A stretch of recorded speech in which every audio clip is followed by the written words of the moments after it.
Dieselgate has shaken Volkswagen to its core, forcing the company to radically reimagine the sorts of vehicles it wants to make and undertaking a massive investment of tens of billions of dollars into EV R&D as well as the factory technology needed to build them. The initial result of that investment is about to hit the streets in the form of the ID.4, Volkswagen's first EV for the people.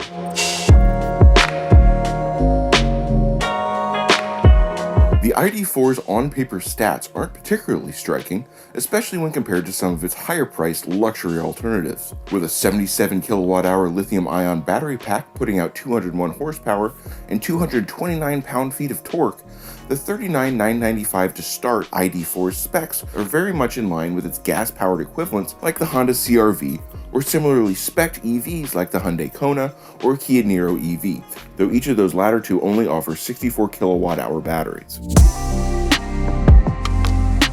The ID.4 tips the scales at 4,600 plus pounds. That's stout even for an electric, and it's roughly 800 pounds heavier than the biggest 2021 Kona EV.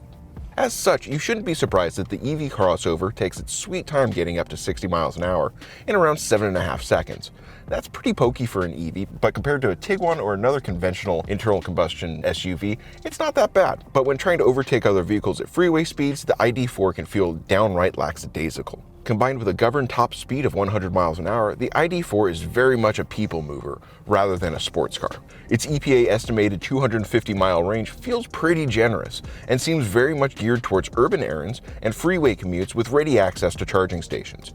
Even when using the electron-sipping eco mode to cruise along freeways in the Bay Area, the power gauge shrank far more quickly than I was comfortable with. This was the first EV that I've test-driven where I've actually felt a bit of palpable range anxiety. Thankfully, the ID.4's 400-volt electrical architecture supports both level 2 and DC fast charging protocols, which enable it to imbibe an 80% charge in respectively around 9.5 hours or just under 40 minutes, depending on the level of charging that you use.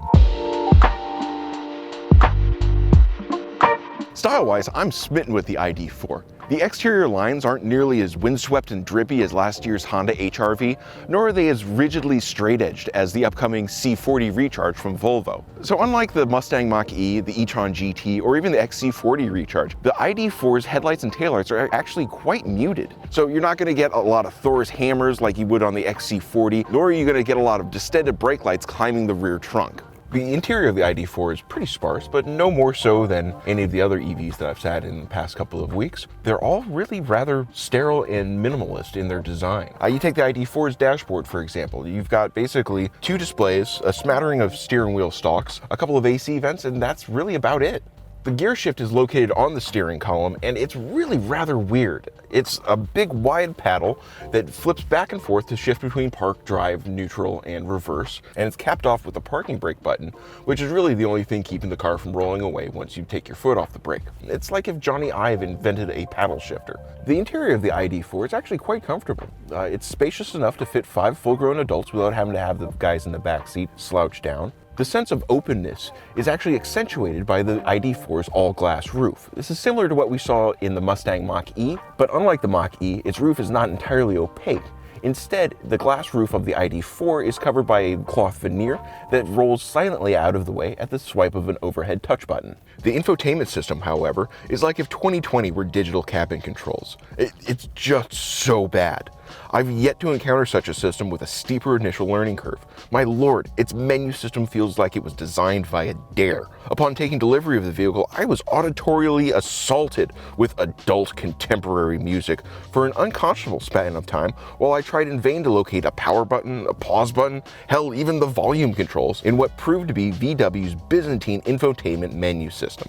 So thank goodness for a robust voice control system combined with integration for both Android Auto and Apple CarPlay to enable more seamless control of the cabin environment. But note that these aren't fully integrated like what you'd see on the XC40 Recharge or the Polestar 2 with Android Auto. Those operate directly through the infotainment system's head unit.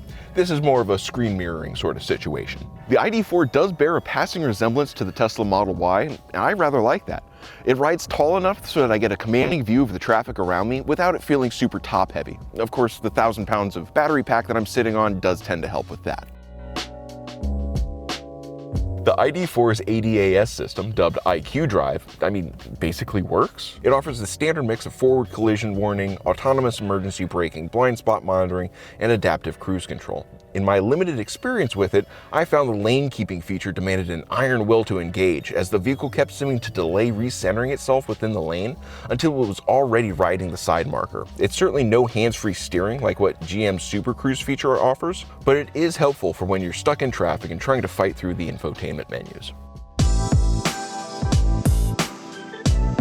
The ID.4 comes in 3 trim packages and starts at just $40,000. You've got the Pro S, and then the First Edition, which is actually what I drove. The First Edition starts at $43,995. The Pro starts at $40,000, while the Pro S starts at $44,000 and does come with an option for larger 19-inch wheels and a larger 12-inch infotainment display if you feel like ponying up the extra $1,500 for it. All 3 trim packages are currently only available as rear-wheel drive. However, later this year, Volkswagen plans to introduce an all-wheel drive option that's slightly more powerful, around 300 horsepower, for both the Pro and the Pro S. So look forward to that. So we're really starting to see a general aesthetic emerge for EV models, based a lot on what Tesla has already done. But unlike the Model Y or the Mustang Mach-E, the Volkswagen ID.4 is not a race car in disguise. You're not going to be blowing people off the line in it. It's very much a people mover, and it's an EV for the people.